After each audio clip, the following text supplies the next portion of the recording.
It's a strange poison, the one we brew for others but end up drinking ourselves. For Emily, that poison was envy, and its bitter taste began on a sunny afternoon that should have been sweet.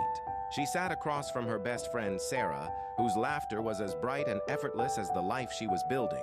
Sarah's phone screen glowed with the news of a prestigious art fellowship, another star added to her ever-expanding constellation of success. As Sarah's joy lit up her face, a cold shadow fell over Emily's heart. She managed a smile, a hollow echo of the pride she was supposed to feel. But inside, a resentful whisper had already taken root, tarnishing the moment and the bond they shared. The celebration party was a symphony of congratulations, and Emily was a discordant note in the corner. She drifted through the crowd, a ghost at the feast held in her best friend's honor. Every cheer for Sarah felt like a jeer at her own stalled ambitions. The vibrant chatter about Sarah's bright future only amplified the silence of Emily's own unrealized dreams, making her feel small and insignificant.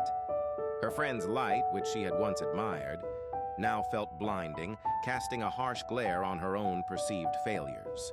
The warmth of the room couldn't reach her, insulated as she was by a growing layer of bitterness.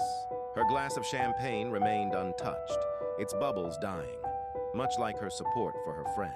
As Sarah stood to thank everyone, her eyes sparkling with gratitude, something inside Emily finally snapped. The accumulated resentment, a toxic pressure building for weeks, needed a release.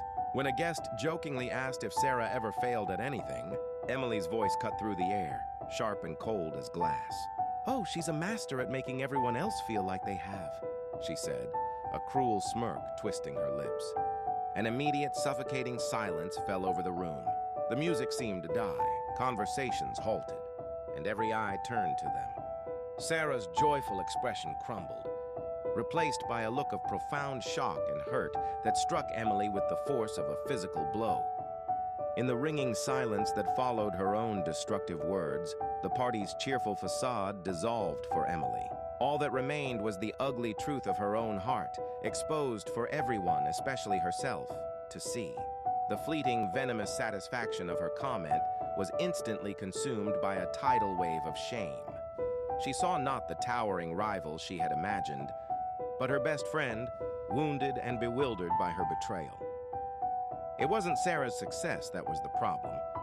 It was her own envy, a monster she had fed in secret until it had grown strong enough to tear their world apart. And in the quiet devastation, she finally understood that the person she had truly diminished was herself.